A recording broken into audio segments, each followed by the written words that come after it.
نبی پاک صلی اللہ علیہ وسلم کے مدینے آنے سے پہلے ایک شخص تھا، عبداللہ بن ابی سلول اس کا نام تھا۔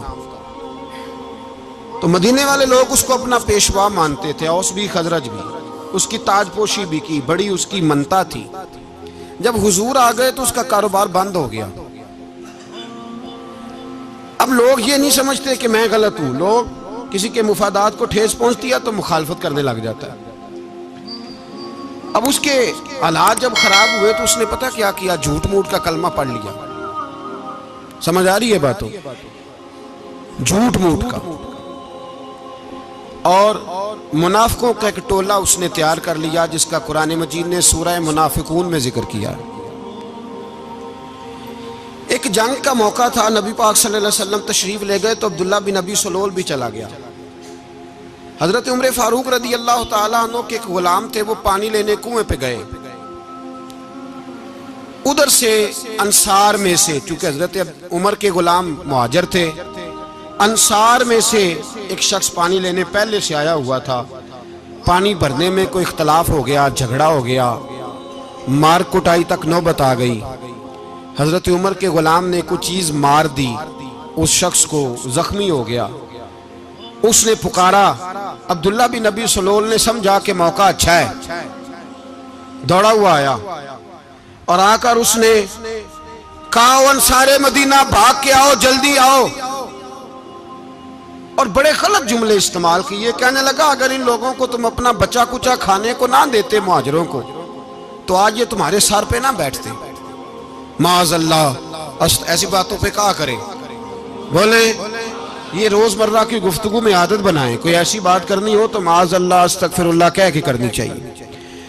اس نے کہا کہ معاذ اللہ، اب ان کو بچہ کچا نہ دیں تو یہ ہمارے سر پہ نہ بیٹھتے۔ شور کیا اس نے۔ ہمارے ہاں بھی سیانے بندے پنچایت کے لوگ وہ کہتے ہیں، تو اس برادری کے بچے سے ہی مار کھا ہے، پتہ ہی نہیں چلا، جا اسے مار کے آ، سر پھاڑا، یہ کار پھوڑ دے اس کا سر، اور دیکھ میں دیکھ لوں گا بعد میں جو ہوگا۔ یہ عقل مند لوگوں کے مشورے نہیں، یہ جاہل لوگوں کے مشورے۔ ناراض نہ ہونا، پر یہ نبی پاک صلی اللہ علیہ وسلم نے فرمایا ہے، حضور کا فرمان ہے۔ یہ کن لوگوں کا کام ہے؟ بول کے بتائیں، بول کے۔ پڑھے لکھے سیانے بندے اس طرح کے مشورے یہ بالکل نہیں دیتے، جاہلوں کا کام۔ پکارا، مہاجر سارے اکٹھے ہو گئے، انصار سارے آ گئے، اور جب انصار آئے تو مہاجرین کو بھی پکارا، مہاجر بھی آ گئے۔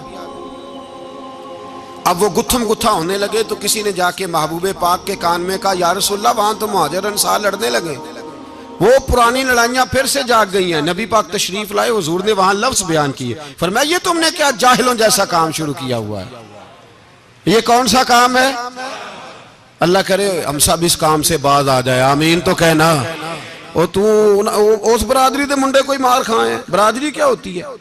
برادری تو تعارف کے لیے، اونچ نیچ کہاں سے آ گئی؟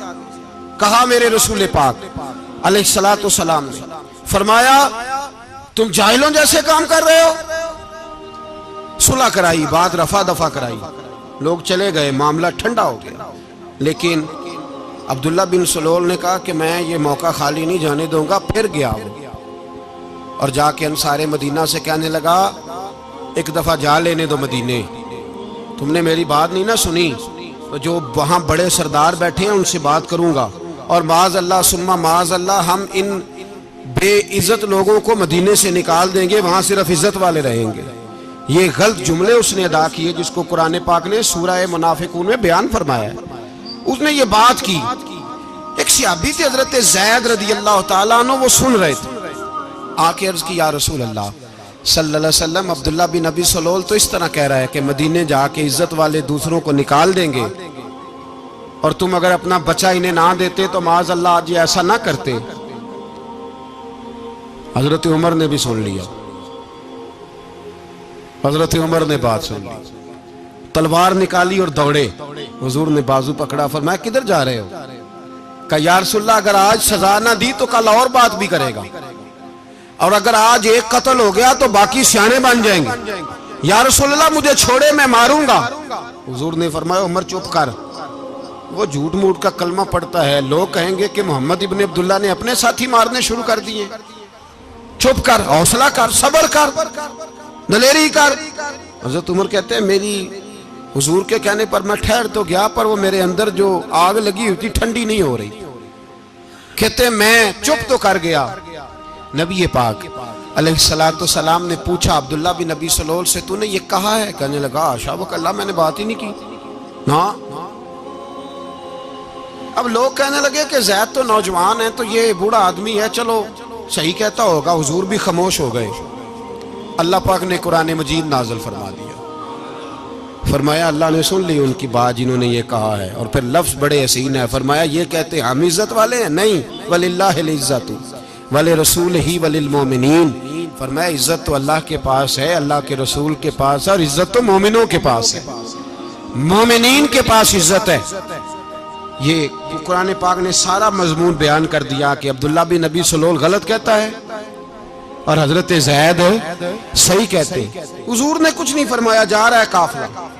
جب مدینے کی سرحد آ گئی نا، حدود مدینہ منورہ کی شروع ہوئی، تو عبداللہ کا اپنا بیٹا، اس کا نام بھی عبداللہ بن عبداللہ تھا، اپنا بیٹا اس کا بڑا مخلص جانثار غلام تھا میرے رسول پاک صلی اللہ علیہ وسلم کا۔ وہ تلوار لے کے مدینے کی حد پہ کھڑا ہو گیا اور کہنے لگا میرے باپ، تو نے اتنی بے ایمانی کے لفظ کہے کہ میں ان کو نکال دوں گا؟ کہے اپنی زبان سے کہ میں ذلت والا ہوں، رسول پاک کو اللہ نے بڑی عزت عطا فرمائی، کہے ورنہ میں تیری گردن کاٹ دوں گا۔ بول، کہے حضور بھی عزت والے اور نبی پاک کے غلام بھی عزت، کہے اپنی زبان سے، کہے میرے رب کا یہ فرمان ہے وَرَفَعْنَا لَكَ ذِكْرَكَ، حبیب میں خود تیرے لیے تیری شانوں کو بلند فرما دوں گا۔ تو کہا تو دشمن ہو کے کہنے لگا میرے بیٹے مجھے معاف کر دے، مصطفیٰ تو بڑی عزتوں والے ہیں، ان کے غلام شانوں والے۔ جب بیٹا تلوار لے کے سامنے کھڑا ہوا، شہرت ہوئی، اب نبی پاک نے حضرت عمر کی طرف دیکھا، کہا عمر تیری بات صحیح تھی، اب جو ہوا یہ زیادہ صحیح تھا، وہ میں نے تجھے کہا حوصلہ کر، تدبر کر، وقت کا انتظار کر، یہ صحیح ہوا کہ وہ صحیح تھا۔ تو حضرت عمر فاروق کہنے لگے یا رسول اللہ، میں گواہی دیتا ہوں آپ واقعی اللہ کے سچے رسول ہیں صلی اللہ علیہ۔ اتنی اچھی رائے، وقت فیصلہ کرتا ہے، تدبر سے چلے، دانائی سے چلے، علم پیدا کریں، بردباری۔ ہمیں کئی دفعہ سجدہ صاف کرنا پڑتا ہے، ہم جو کہتے ہیں بات اس کے الٹ نکل آتی ہے۔ ہم کسی شخص کے بارے میں کچھ تبصرہ کر بیٹھتے ہیں، کچھ عرصے کے بعد ہمیں پتہ چلتا ہے کہ وہ تو ایسا تھا ہی نہیں، ہم نے غلط بات کر۔ ہم بغیر تحقیق کے، بغیر تفتیش کے، حوصلہ نہ ہونے کی وجہ سے، صبر نہ ہونے کی وجہ سے ہم بہت سارے کام کر گزرتے ہیں، پھر ہمیں نقصان ہوتا ہے۔ اپنی زندگی میں حلم نہ چھوڑیں، حوصلہ نہ، لڑائیاں ہوتی ہیں نا گھروں میں، اس کی وجہ خامد ہوتا ہے، بیوی نہیں ہوتی۔ یہ بات گھر جا کے بتانا کہ آج انہوں نے کہا ہے۔ لڑائی کی وجہ کون ہوتا ہے؟ نہ بولو تسی، پر میں تے آنکھ ہی چھڑیا ہے، وہ تو ریکارڈ ہو گیا ہے۔ لڑائی کی وجہ کون ہے؟ جڑے باتیں لڑتے ہیں وہ کوندے ہی نہیں پے۔ وجہ کون بنتا ہے جی؟ کیوں بلا؟ اس لیے کہ نبی پاک صلی اللہ علیہ وسلم نے فرمایا عورت کی اگل آدھی ہے تو تیری تو پوری ہے نا۔ تو اس کا مطلب ہے لڑائی اگر بچ سکتی تھی تو مرد کی وجہ سے بچ سکتی تھی، گھر میں امن ہو سکتا تھا۔ کہتے ہیں جی یہ بڑی بیوقوف ہے، میری سنتی نہیں۔ تو میں نے کہا جو اس سے بحث کر رہا ہے وہ سیانا ہے؟ بولیں، جو بحث کر رہا ہے وہ عقل مند ہے؟ بندہ تو چلو تھا وہ دانشور، شیکسپیئر، باتیں بعض اوقات اس کی کچھ ایسی ہیں۔ اس سے کسی نے پوچھا تھا عورتوں سے کون جیت سکتا ہے بحث میں، تو اس نے کہا تھا وہ جو ان سے بحث نہ کرے، جو ان سے بحث ہے۔ تو بھائی تو وجہ اس لیے کہ حوصلہ تو نہیں کرنا تھا۔ نبی پاک علیہ السلام نے فرمایا بی بی ٹیڑھی لکڑی ہے، سیدھی کرنے کی کوشش کرو گے تو ٹوٹ جائے گی سیدھی۔ تو پھر کتنا بیوقوف ہے جو پتھر سے سر رگڑ رہا ہے، کتنا نادان ہے جو یہ حرکت کر رہا ہے، دریا میں چھلانگ لگا کے کہتا ہے ڈوبوں گا نہیں۔ تو بھائی حوصلہ پیدا کرے، علم پیدا کرے۔ بہت ساری ایسی باتیں کرے کہ جس میں اشتعال آئے گا، فٹافٹ 3 لفظ طلاق کے دے دیے، اب بھاگا گیا مفتی صاحب کے پاس، اوہو 4 بچوں کا کیا بنے گا۔ اور یہ بات پکی ہے کہ بچوں کو صرف ان کی ماں ہی پال سکتی ہے، ان کی ماں۔ اور بات مجھے نہیں بھولتی، ایک شخص نے بیوی کو طلاق دے کے دوسری شادی کی. اس کا بیٹا تھا 10 سال کا. تو اس نے اپنے بیٹے سے کہا کہ بیٹے بتا پرانی اماں صحیح تھی یا یہ صحیح ہے؟ اس نے کہا نہیں ابا وہ تو جھوٹ بڑے بولتی تھی، یہ صحیح ہے. وہ جھوٹی تھی، وہ جھوٹ بڑے بولتی تھی میری سگی اماں، یہ سچ بولتی ہے. اس نے کہا وہ کیسے؟ کہنے لگا اس لیے کہ میں کوئی شرارت کرتا تھا تو میری سگی اماں مجھے تھپڑ مارتی تھی اور کہتی تھی تجھے روٹی نہیں دے رہی، جا دوڑ جا گھر سے. تو میں دوڑ جاتا تھا تو جھوٹ بولتی تھی نہیں دینی، پھر آدھے گھنٹے کے بعد مجھے ڈھونڈنے لگ جاتی تھی، ڈھونڈ کے لاتی تھی، پھر میری منت کرتی تھی، پھر مجھے کہتی تھی نہ مجھے ستایا کر، پھر میرا ماتھا چومتی تھی، پھر میری مرضی کا کھانا بنا کے دیتی تھی، پھر میرے منہ میں لقمے ڈالتی تھی. جھوٹی تھی، پہلے کہتی ہے نہیں دینی پھر پیچھے بھاگتی ہے. یہ سچی ہے، میں شرارت کرتا ہوں تو تھپڑ مار کے نکالتی ہے، پھر میں منتیں کرتا ہوں پر روٹی نہیں دیتی، پیر پکڑتا ہوں نہیں دیتی. سچ بولتی ہے، اپنی بات پہ ڈٹ جاتی. او بھائی بچے اس کی ماں ہی پال سکتی ہے، تو نے 3 جملے کہتے سوچا ہی نہیں، تیرا کا گیا تو یہ تو نئی بیوی ملے گی، اور اس کا بھی کیا گیا، اس کو بھی شاید شوہر مل جائے. ان پھولوں کی پرورش صرف ان کا مالی کر سکتا ہے، دوسرا کر سکتا تو نے حوصلہ ہی نہیں کیا. ٹھیک ہے غلطی بیوی کی تھی پر تو مرد تھا نا، تیرے پاس تو دلیری تھی. فٹافٹی 3 طلاق کے جملے کہہ دیے. اور میرے رسول پاک علیہ السلام نے فرمایا جائز کام بڑے ہیں پر طلاق جائز تو ہے پر میرے رب کو پسند نہیں، اللہ کو پسند. تو نے مالی بگا دیا جس نے تیرے گھر کا باغ سینچنا تھا. تو بھائی یہ حوصلہ نہیں، درجنوں طلاقیں، 20 کیس، اور ابھی وہ شادی کے پورے کپڑے نہیں پہنے تو طلاق پہلے. اس کی وجہ یہ کہ حوصلہ نہیں، صبر نہیں، رضا نہیں، ہم احساس نہیں کرتے. اگر تو یہ سمجھ جائے کہ بس اللہ نے جو میرے لیے بہتر سمجھا مجھے دے دیا، صحیح ہے میری آزمائش ہے کیا ہے کچھ ہے، جو اس نے بہتر سمجھا مجھے اس نے، پھر تو سکھی ہو جائے، تیرے لیے جینا آسان ہو جائے، پھر تو بہت ساری پریشانیوں سے آزمائشوں سے دور ہو جائے. میرے نبی پاک علیہ السلام نے ہمیں حوصلہ کرنے کا حکم دیا، دلیری. 2-3 سال شاید پچھلے سال یا اس سے پچھلے سال حج کے موقع پہ نا ہمارے پاکستان میں تو بڑے بڑے انوکھے واقعات ہوتے ہیں نا، سننے سے کیا میں کہتا ہوں وہ عبرت کے لیے ہوتے ہیں. جعلی ویزے لگوا دیے حج کے کسی ایجنٹ نے، اللہ کے مہمانوں کو بھی لوگ لوٹ لیتے ہیں، معاذاللہ جعلی ویزے لگوا دیے. اور مزے کی بات یہ ہے کہ پاکستانی ایئرپورٹ سے گزر بھی گئے وہ ویزے والے، اور احرام باندھے لوگ جدے پہنچ گئے. 4 آدمی تھے، انہوں نے ویزا دیکھا تو کہا نقلی آپ کو واپس جانا پڑے گا. اگلی فلائٹ سے وہ لوگ واپس آئے. آپ مجھے بتائیے ان کی جب وہ چھوٹے چھوٹے کلپ آئے، میڈیا نے ان کی باتیں سنی تو ان کے آنسو نہیں تھمتے تھے. ایک آدمی احرام باندھ کے گیا ہے، معمولی سمجھتے ہیں آپ؟ میرے جیسا غریب آدمی کبھی اس نے ارادہ کیا اور مدینے جانے کا لیٹ ہو جائے تو کلیجہ پھٹنے کو آتا ہے. کچھ مجبوریاں پیروں میں آ جائے، نہ جا سکے تو پتہ نہیں کتنی توبہ کرنے کو دل کرتا ہے کہ کہیں غلطی تو نہیں ہو گئی، کوئی ایسی بات تو نہیں نکل گئی. یقین کریں طبیعت پریشان ہو جاتی، یار کوئی ایسا کام تو نہیں ہوگا جس کی وجہ سے یہ بات ہوئی. 4 آدمی لوٹ آئے، حالات خراب ہو گئے، لوگ رو رو کے قصے سناتے تھے. لیکن میرے رسول پاک علیہ السلام کا حوصلہ دیکھو. حضور کعبے کا بھی کعبہ، حضور مالک، حرم کے مالک مطلق، جن کے صدقے اللہ نے کعبہ کو بیت اللہ بنایا. حاجیو آؤ شہنشاہ کا روضہ دیکھو، کعبہ تو دیکھ چکے اب کعبے کا بھی کعبہ دیکھو. حضور 1400 صحابہ کو لے کے گئے عمرہ کرنے.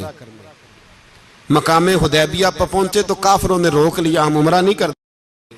تو اور میں خادم اور جو وارث و مالک ہیں 1400 صحابہ، ہم نہیں عمرہ کرنے دیتے، واپس جائیے. صلح لکھی جا رہی ہے. صلح کی شرطیں کیا ہیں؟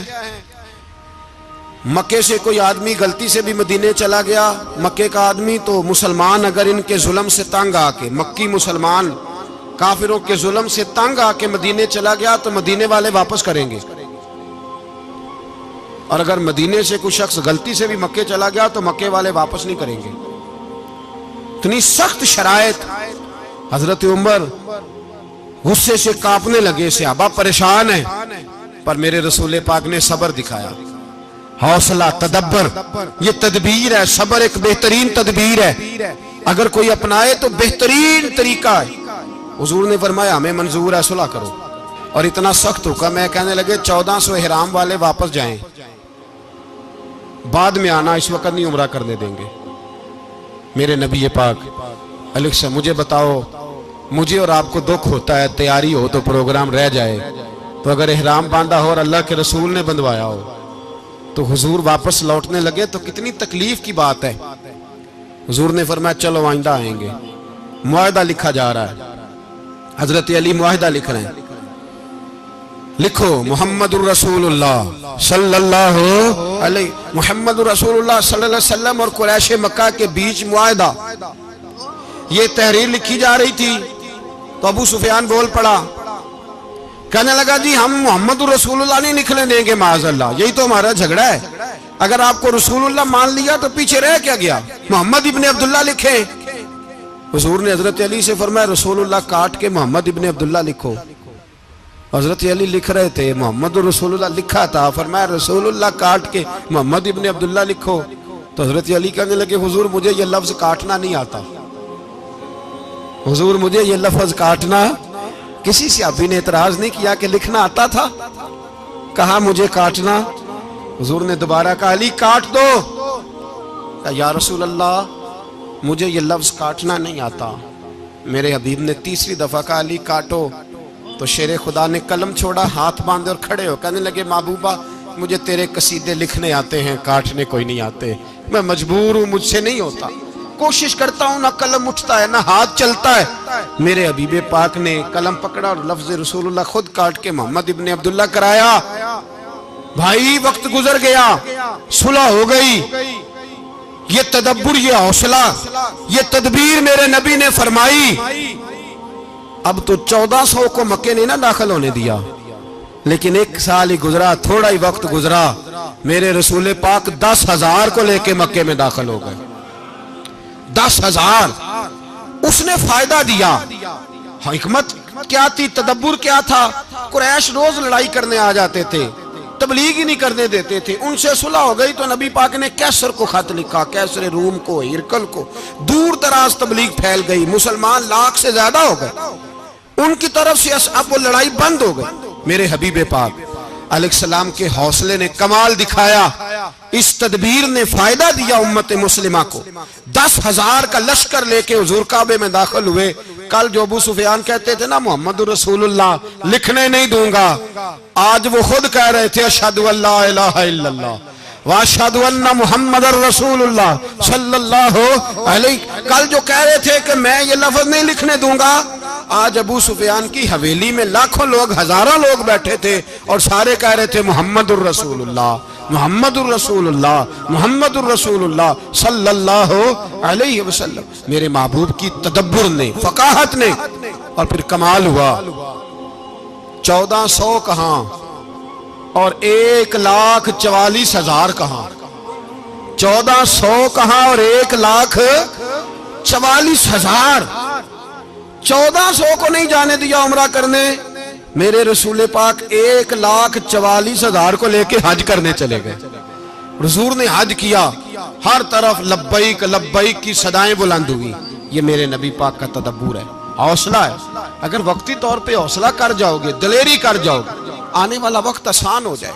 حوصلہ نہیں, صبر نہیں, سکون نہیں, 2-4 باتیں, یہاں تک کہ لوگ ابا جی کی بات برداشت نہیں کرتے, ایسے جملے کہہ دیتے ہیں جو دوبارہ پلٹ کے نہیں آتے. ماں کو لفظ نہیں بولتے, باپ کی روح تک چھلنی کر دیتے ہیں وہ جملے. لیکن لوگ اس وقت حوصلہ کرنے, اور ہم پنجابی لوگوں نے تو گنجائش ہی بڑی دے دی ہے. کہتے ہیں بچہ ہے جے ایک ہی ہے, ایک میں حوصلہ کرے کی ہے ماشاءاللہ. تو اگر جوان ہو گیا تو کہتے ہیں گرم خون ہے, مکہ کب. اگر بوڑھا ہو گیا تو کہتے ہیں بوڑھوں میں حوصلہ نہیں ہوتا, نہ بچے میں نہ تو کس میں حوصلہ ہوگا؟ بولے کسی میں بھی نہیں. چھٹی سب کو فتویٰ مل گیا نا, یہ بچہ ہے جی, ابھی یہ تو بچہ ہے, آپ تو سیانے بیانے ہیں, یہ بچہ ہے. کمال ہو گئی ہے بھائی, کیا مطلب ہے بچہ ہے؟ بچے کو سارا پتہ ہے, ہر چیز اسے آتی ہے, حوصلہ کرنا ہی نہیں آتا.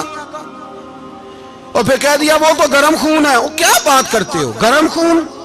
ابے کے گلے پڑ گیا گرم خون, اس کو کھڑا کرو نا ایس پی کے سامنے اور اس کو کہو مار تھپڑ اس کے منہ پہ, تیرے گرم خون کا پتہ چلے. غریب کے یہ گلے پڑ گیا, اس کو کھڑا کرو ایس ایچ او کے سامنے, پھر پتہ چلے گا خون کتنا گرم ہے. وہاں بالکل چپ ہے, بالکل خاموش ہے. اور گرم خون اس کا صرف اماں کے لیے, جلال صرف رہ گیا اگر غریب گھر کی بیٹی بیاہ کے لایا تو صرف اس کے لیے.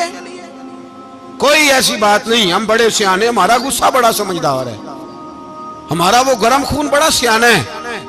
وہ جہاں دیکھتا ہے کہ معاملہ ہلکا ہے تو وہاں وہ گرم خون جلال میں, اور جہاں دیکھتا ہے کہ سامنے والا تگڑا ہے تو وہاں وہ گرم خون فوراً ٹھنڈا ہو جاتا ہے.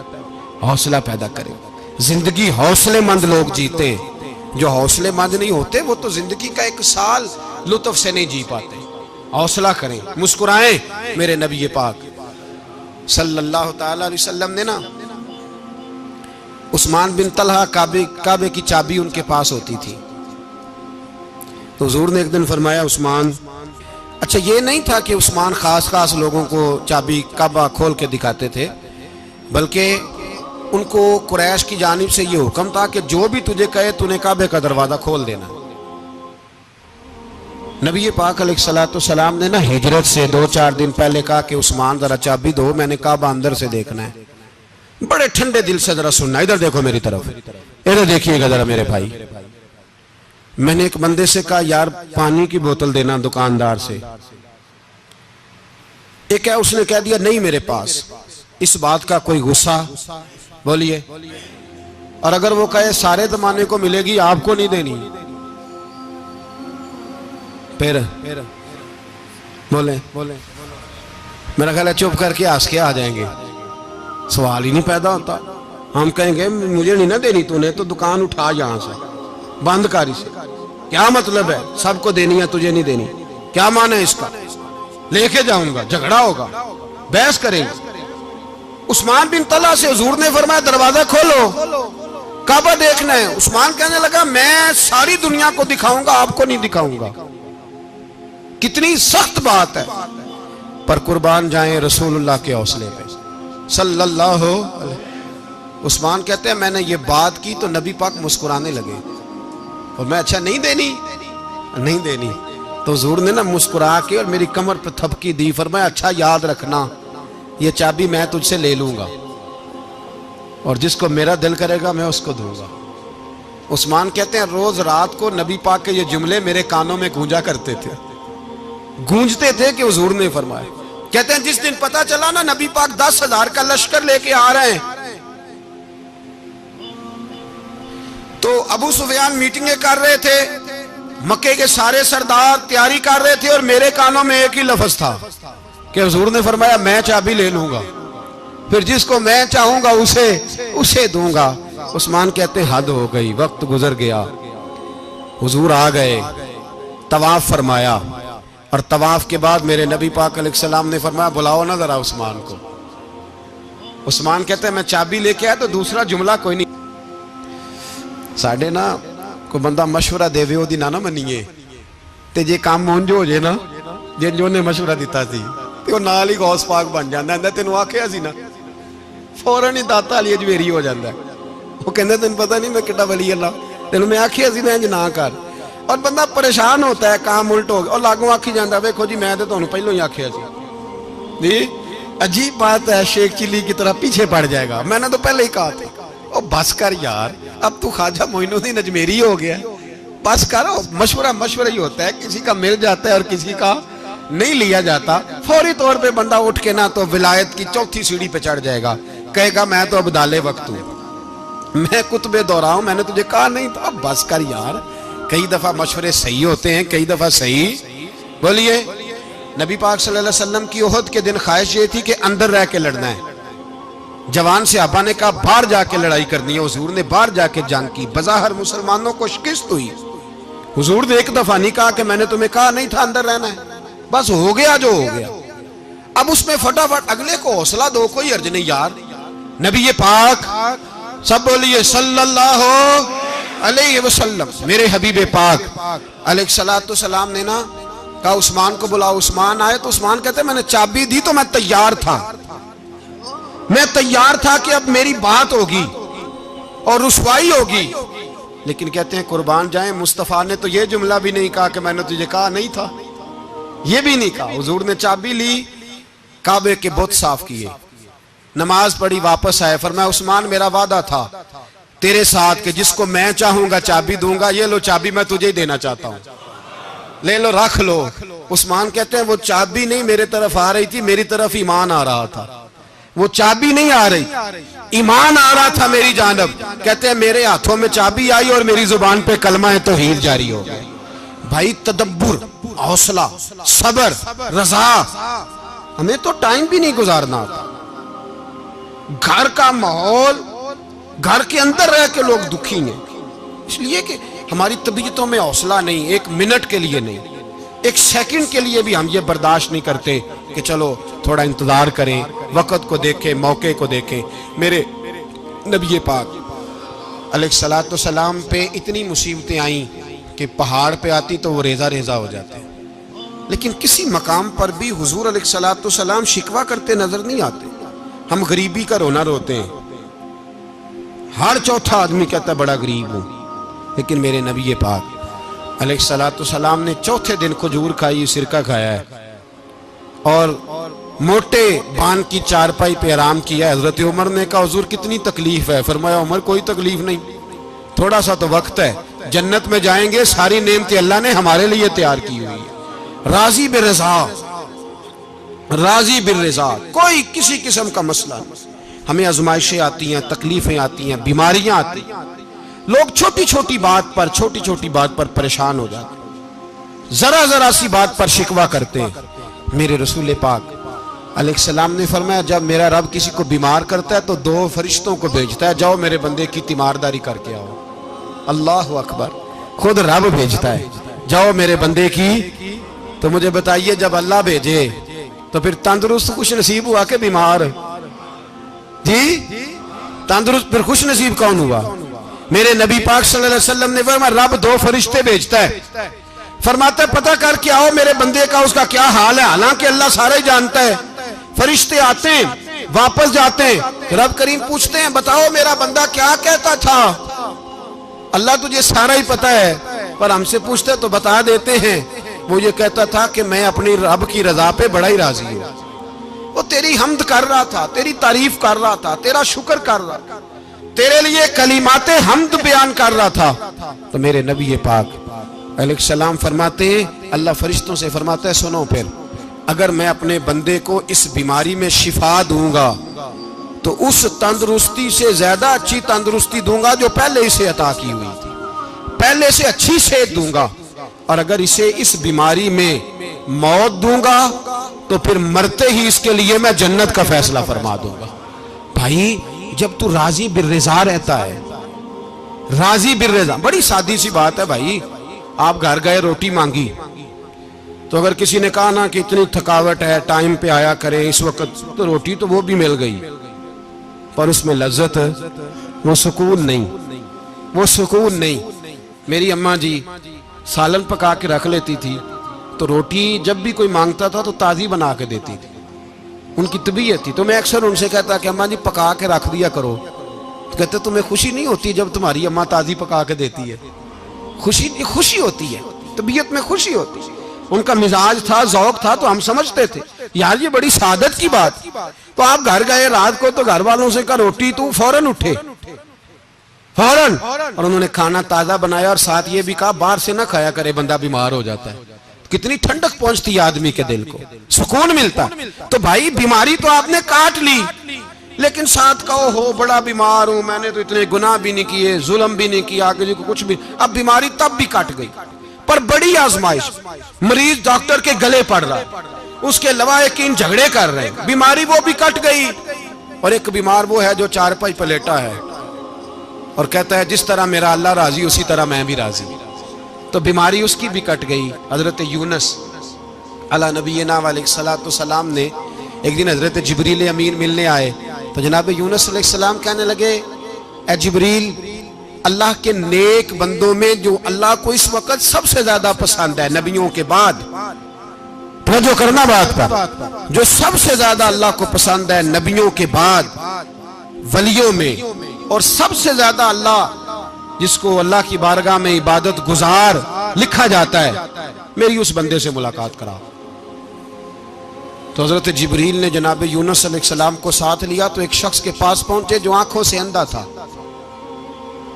دونوں ہاتھ اس کے سلامت نہیں تھے اور پورے جسم میں پیپ جاری تھی، ریشہ تھا۔ جب جا کے السلام علیکم کہا نا حضرت یونس نے، اس نے وعلیکم السلام کے بعد پہلا لفظ پتہ کیا کہا؟ اس نے کہا یا اللہ تیرا شکر ہے، یا اللہ تیرا، آپ بھی ادا کریں اللہ کا شکر، یا اللہ تیرا، اللہ تیرا شکر ہے۔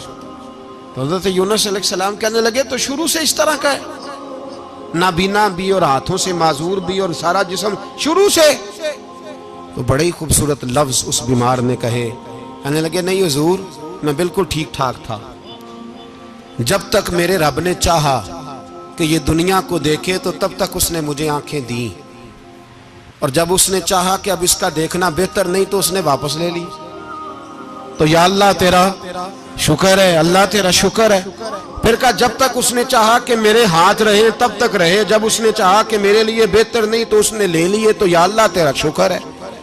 جب تک اس نے چاہا کہ میرا جسم صحیح و سلامت رہے تو رہا، اور جب اس نے چاہا کہ میرے لیے بہتر نہیں تو مجھے بیمار کر دیا، تو یا اللہ تیرا شکر ہے۔ تو حضرت یونس علیہ السلام کہنے لگے جبریل واقعہ یہ اللہ کا سب سے زیادہ شکر گزار بندہ ہے، سب سے زیادہ عبادت گزار بندہ ہے، سب سے زیادہ۔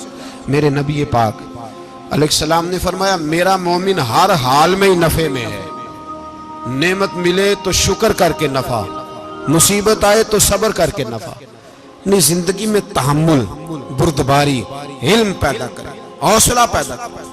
ہر آنے جانے والے شخص کے مزاج کے مطابق اسے نہ ملے، اپنا مزاج صحیح رکھے، اپنی طبیعت کے مطابق اپنے ماحول کو برقرار رکھے۔ علم کے ساتھ گزارا کرو گے تو رشتہ داروں سے بھی بنی رہے گی، دوستوں سے بھی بنی رہے گی، ہر ایک سے تعلق رہے گا۔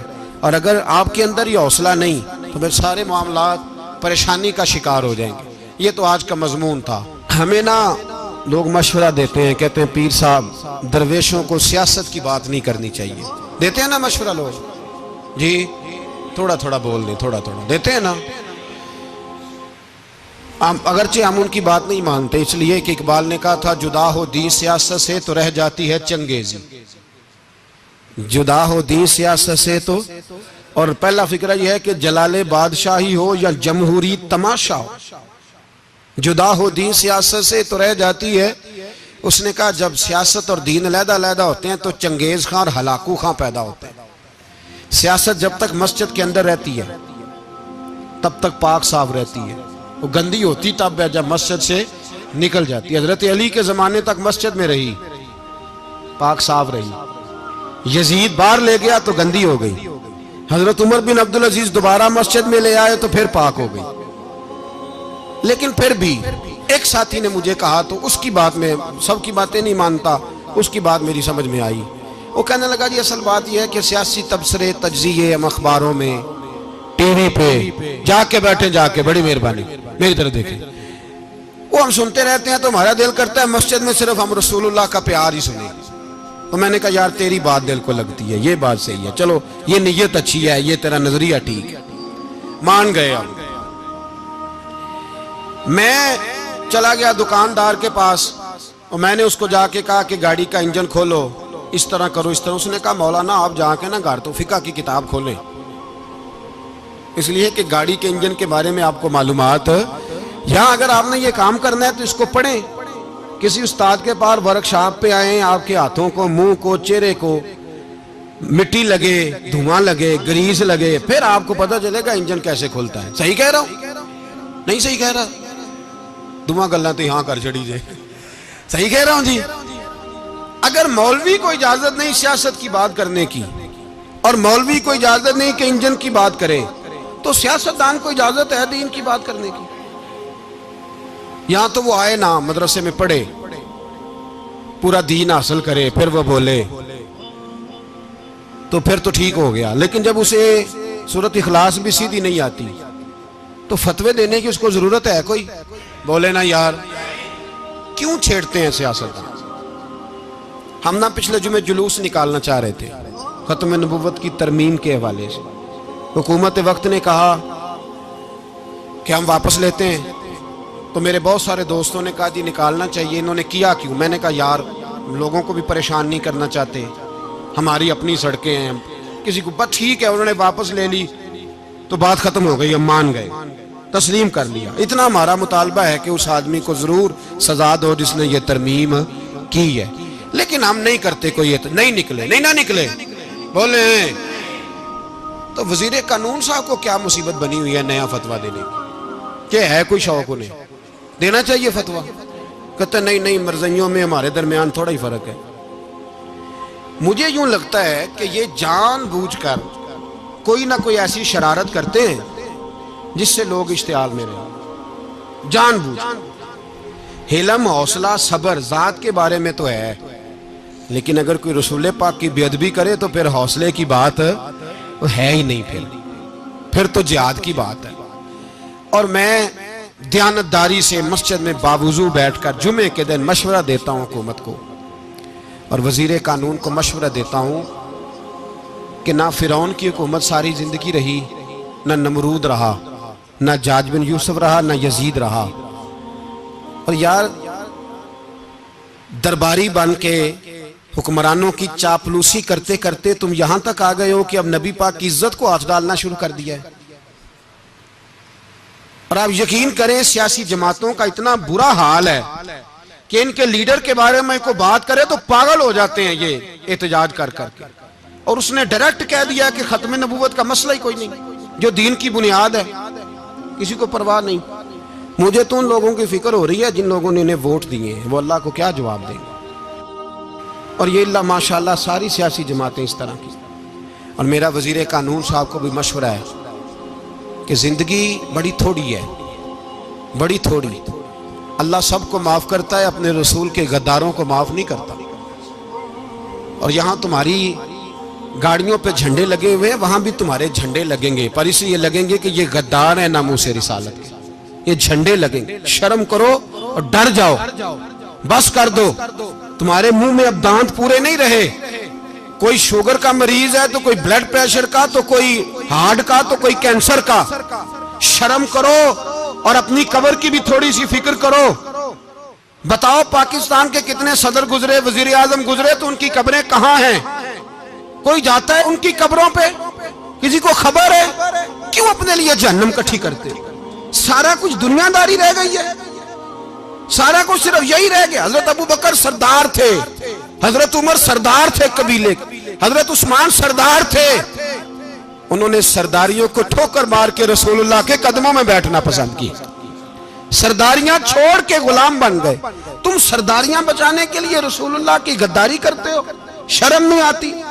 اور قوم شکوہ ہے مجھے ان لوگوں سے جو مولوی تو کہہ دیتے ہیں تو سیاست نکار، اور کسی سیاستدان کو منع نہیں کرتے کہ جب تجھے سورت فاتحہ بھی نہیں آتی تو تجھے کس نے اجازت دیا اتنی بڑی بات؟ اور میں نے پچھلے سے پچھلے جمعے بھی کہا تھا، پھر کہتا ہوں اور آن دی ریکارڈ کہتا ہوں، مرزائی کل بھی کافر تھے، آج بھی کافر، اور قیامت تک، اور جو ان کے کفر میں شک کرے وہ بھی، اور پکا بے ایمان ہے، کافر ہے۔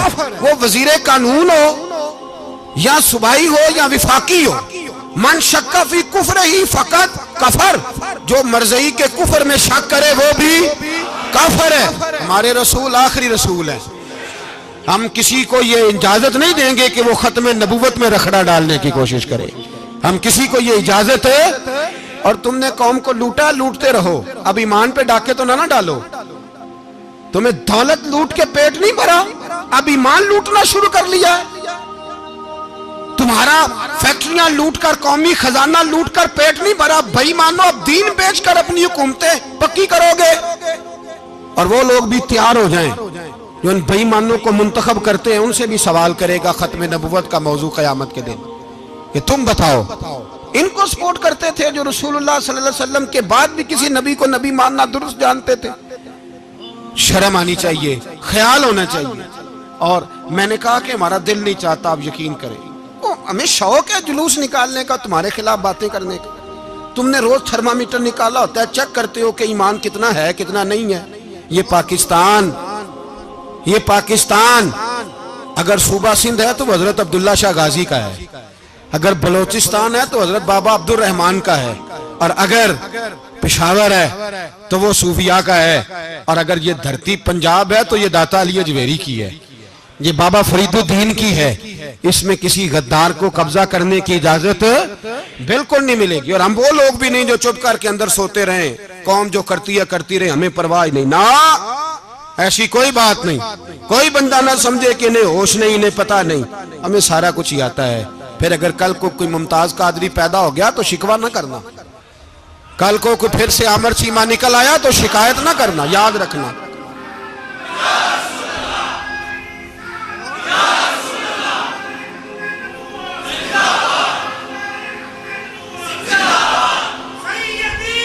تو میرے بھائی کھل کے بولے یا نبی رسول کے صلی اللہ۔ تو یہ مشورہ،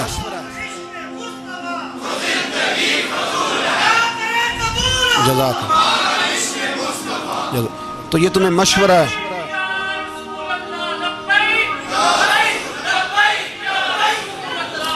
میری بات سنیں، یاد رکھیں، یہ لوگ بعد میں پچھتاتے ہیں، پھر مناظرے کراتے پھرتے ہیں، اس نے صحیح کیا کہ غلط کیا، پھر انہیں ہوش آتی ہے بعد میں، پھر ان کے حواری نکل نکل کے میدانوں میں دلیلیں دیتے ہیں۔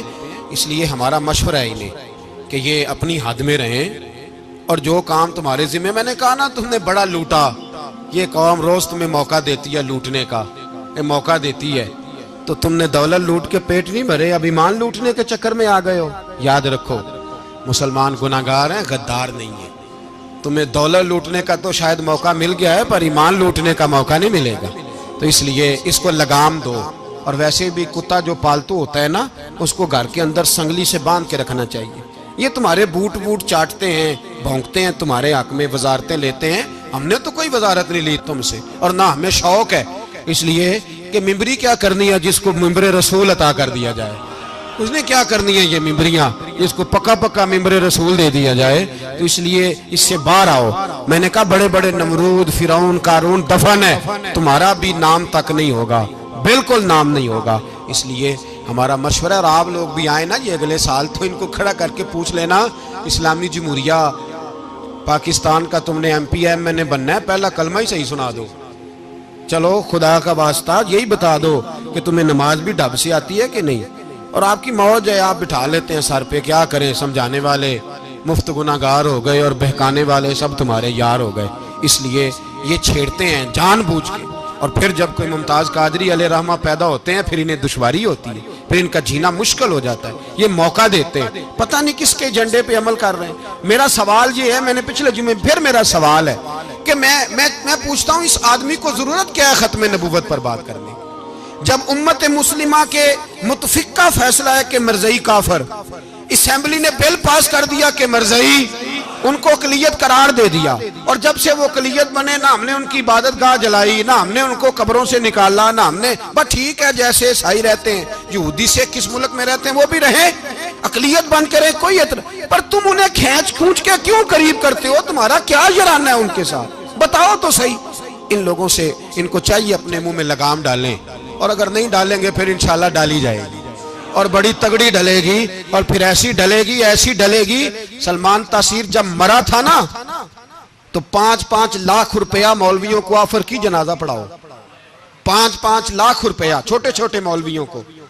اور داتا صاحب کی مسجد کے خطیب بھی صوبائی جو تھے وہ خطیب تھے، ملازم تھے، انہوں نے کہا کہ ایمان نہیں بیچنا، نکالنا نوکری سے تو نکال دو۔ اور بادشاہی مسجد کا مولوی جس کا پتہ ہی نہیں چلتا کبھی کدھر چلا جاتا ہے کبھی کدھر، یہاں تو وہ بھی کھڑا ہو گیا، اس نے کہا نا ایمان نہیں بیچنا۔ گورنر ہاؤس کی مسجد کا امام کہنے لگا کہ بخشا جانا نہ جانا یہ تو رحمت الہی کا معاملہ ہے، پر اتنا گندا جنازہ نہیں پڑھنا، اتنا گندا جنازہ نہیں ہم پڑھیں گے، مرنے کے بعد تمہارے جنازے نہیں پڑھے جاتے، تمہاری قبریں خراب ہوتی ہیں، کدھر ہیں تمہاری دولتیں؟ اور وہ مولوی آج تک پتہ ہی نہیں کدھر گیا جس نے اس غلیظ کا گندا جنازہ پڑھایا. تو بھائی اپنی قبر حشر کو جب جہاں تمہارے جنازے نہیں پڑھے جا رہے تو وہاں تمہارا کیا حال ہوگا. اس لیے ان لوگوں کو چاہیے کہ اپنی زندگی اس طرح گزاریں کہ کچھ نہ کچھ منہ لے کے سرور کائنات کے پاس چلے جائیں، ورنہ ایسا نہ ہو کہ یہاں بھی پھٹکار اور وہاں بھی پھٹکار. اس لیے ہمارا مطالبہ ہے حکومت سے کہ شرم کرو اور ایسے بھائی مانوں کو، کالے ناگ جو تم نے بھرتی کی ہوئے ان کو نکالو، اور اگر تعریفیں کروانی ہو، تلوے چٹوانے ہو تو اندر کمروں میں ان سے چٹوا لیا کرو. ان سے کہو کہ یہاں ہماری نوکری کرو، باہر نکل کے رسول اللہ صلی اللہ علیہ وسلم کے دین کے بارے میں گفتگو نہ کرو. اس لیے کہ اللہ تبارک و تعالیٰ نے اس دین کے اندر بڑا حسن اور بڑا جذبہ رکھا ہوا ہے، بڑا وقار ہے. ہمارا مطالبہ ہے حکومت سے کہ ختم نبوت کے مسئلے پر کوئی سیاستدان گفتگو نہ کرے. آپ تائید کرتے ہیں اس بات کی؟ اس پر کوئی سیاستدان کوئی گفتگو. ہمارے پاس بڑے تماشے ہیں سیاست کرنے کو، باقی تماشوں پہ سیاست کرو. یہ رسول اللہ کی ناموس کا معاملہ ہے، یہ چھیڑنے کی تمہیں اجازت. مجھے سمجھ نہیں آتی یار، جب بات ختم ہو گئی، اسمبلی نے بل واپس لے لیا، تو صوبائی وزیر قانون کو آخر تکلیف کیا ہے؟ آپ کے پاس جواب ہے کوئی اس بات کا؟ بات ختم ہو گئی، ہم نے جلوس نہیں نکالا، چھوڑ دیا، خاموش ہو گئے. علماء نے میٹنگیں بلائی تھی، کینسل کر دی، ٹھیک ہے جی بات. اب دوبارہ سے کیوں چھیڑتے ہو؟